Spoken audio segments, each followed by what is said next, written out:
برادران اسلام، واجب الاحترام بزرگوں، دوستوں، عزیز ساتھیوں، لائق احترام ماؤں اور بہنوں، اللہ کے رسول صلی اللہ علیہ وسلم کی سیرت مبارکہ جو ہم پڑھ رہے ہیں، اللہ کے فضل و کرم سے قبل نبوت کی زندگی ہم سن چکے ہیں۔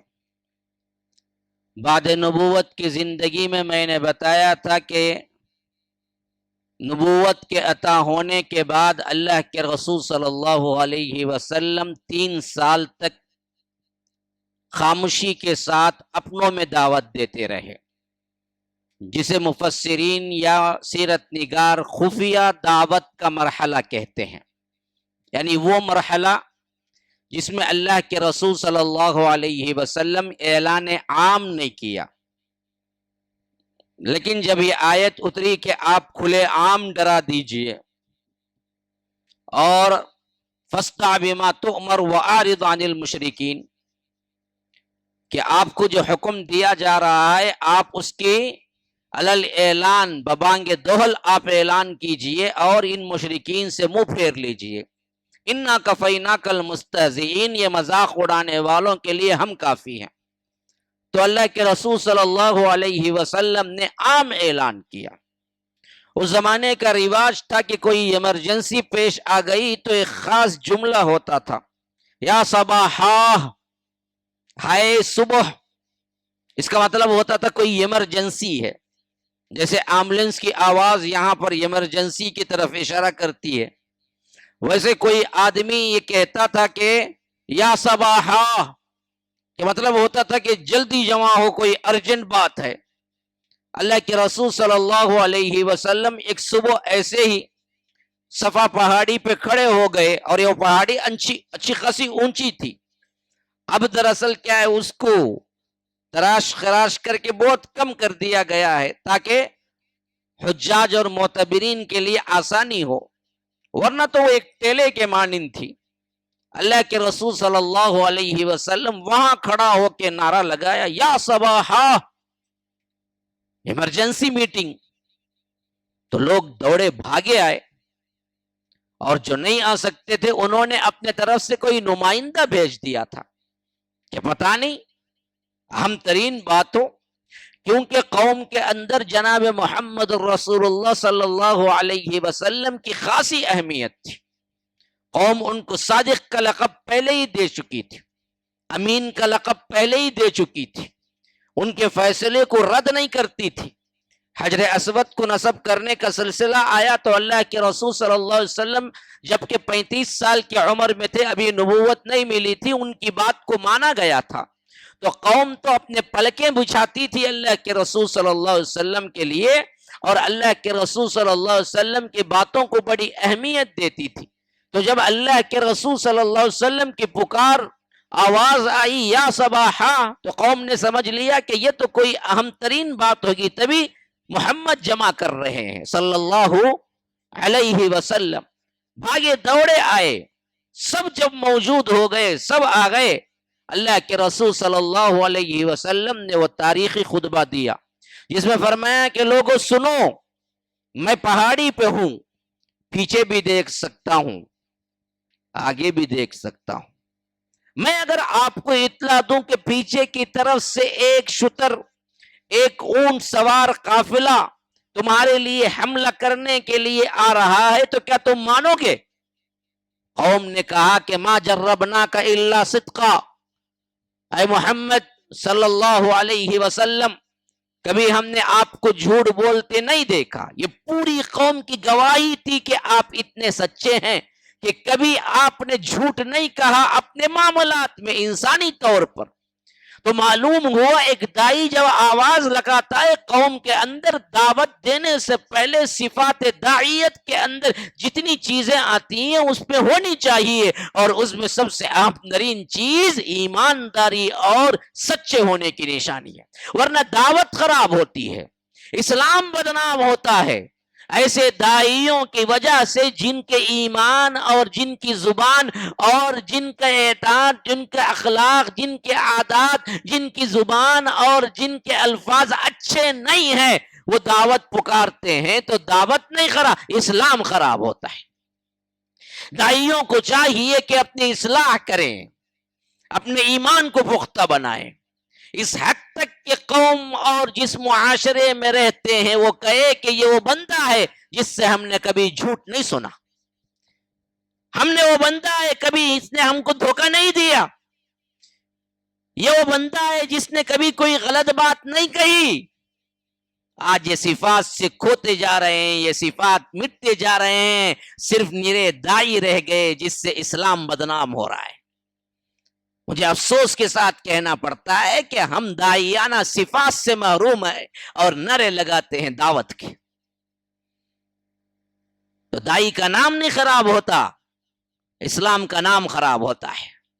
اللہ کے رسول صلی اللہ علیہ وسلم نے اعلان کیا تو سب سے پہلے اپنے سلسلے میں بتایا کہ تم مجھے کیسے پہچانتے ہو، مجھے کیسے جانتے ہو، اور پوری قوم مل کے ایک ہی جملہ کہا کہ ما جربناک الا صدقا، آپ کو ہم نے ہمیشہ سچ پایا ہے، کبھی آپ نے جھوٹ نہیں بولا۔ یہ قوم کی طرف سے اتمام حجت تھی، یہ تکمیل۔ جب اللہ کے رسول صلی اللہ علیہ وسلم نے یہ پوچھ لیا تو تب کہا کہ دیکھو میں آپ کو بتاتا ہوں کہ یہ قوم تم پہ پیچھے سے حملہ کرنے والی ہے تو کیا تم مانو گے؟ کہا کہ ہاں ہم مانیں گے، ہم نے کبھی آپ کو جھوٹ بولتے نہیں دیکھا۔ تو اللہ کے رسول صلی اللہ علیہ وسلم نے فرمایا انی انا النذیر العریان، دیکھو میں ایک کھلا ہوا ڈرانے والا بن کے آیا ہوں تمہارے لیے۔ یہی تو پہلے الفاظ تھے جو حضرت نوح زمین کی طرف سب سے پہلے رسول آئے تھے، انہوں نے بھی یہی استعمال کیا، انا ارسلنا نوحا الى قومه فقال یا قوم اعبدوا اللہ ما لکم من الہ غیرہ انی اخاف علیکم عذاب یوم علیم۔ رسول آئے اپنے قوم کی طرف، قوم نوح میں، اور نوح نے کہا کہ لوگوں سنو، اللہ کے علاوہ کسی کی عبادت نہ کرو، مجھے ڈر ہے، اخاف علیکم عذاب یوم علیم، ایک دردناک عذاب تم کو پکڑ لے گا اگر نہیں مانو گے، اللہ ایک کی عبادت نہیں کرو گے، اللہ کے علاوہ کسی دوسرے کو سجدہ کرو گے، رکوع کرو گے، قیام کرو گے، قومہ کرو گے، جھکو گے، پکارو گے، نظر نیاز جو کچھ بھی ہے اللہ کے مراسم عبودیت جتنے بھی ہیں ان میں تم کسی کو شریک کرو گے تو مجھے ڈر ہے کہ اللہ تمہیں سخت ترین عذاب میں ڈال دے گا۔ پہلا زمین کی طرف آنے والے رسول کے الفاظ بھی بالکل وہی ہیں جو آخری خاتم النبیین جناب محمد الرسول اللہ صلی اللہ علیہ وسلم کے الفاظ تھے کہ لوگوں میں تمہیں کھلے ڈرانے والا نذیر العریان بن کے آیا ہوں، کہ میں تمہیں ڈرا رہا ہوں کہ ایک اللہ کی عبادت کرو، اگر تم لا الہ الا اللہ کو قبول نہیں کرو گے تو پھر تو ایک سخت ترین عذاب تم سب کو گھیرے میں لے لے گا۔ یہ ڈرانے والے کہاں گئے جی؟ اے امت محمدیہ، تم سے خطاب کر کے پوچھتا ہوں کہاں گئے یہ لوگ؟ کہاں زندگی گزار رہے ہیں؟ کیوں نہیں بتاتے کھل کے کہ یہ شرک ہے، یہ بدعت ہے، ہم اصل میں اس کے ڈرانے کے لیے آئے ہیں۔ یاد رکھو لاکھوں عبادتیں ہیں لیکن شرک و بدعات سے تم مبرہ نہیں ہو تو تمہاری کوئی عبادت رب کے پاس قابل قبول نہیں، اور تم جہنم کے پرماننٹ وہاں کے باسی رہنے والے بن کے ہو جاؤ گے۔ کہاں گئی وہ توحید کی دعوتیں جن کے لیے اصحاب رسول اللہ صلی اللہ علیہ وسلم نے اپنی زندگیاں لٹا دی؟ ہر قسم کی تکلیف سہی اللہ کے رسول صلی اللہ علیہ وسلم نے 23 سال صرف ایک گول تھا، ایک مقصد تھا جس پہ کام کیا، کوئی دوسرا مقصد اللہ کے رسول صلی اللہ علیہ وسلم نے جس پہ کام کیا ہو مجھے بتا دے، میں ایک سیرت کا ادنا طالب علم ہوں، اگر آپ ثابت کر دیں تو میں مان لوں گا، لیکن قیامت تک نہیں بتلا سکتے۔ اس کے علاوہ کوئی اور مقصد تھا جناب محمد الرسول اللہ صلی اللہ علیہ وسلم کا۔ اللہ کے رسول صلی اللہ علیہ وسلم نے اعلان عام کیا، کوئی نہیں آیا۔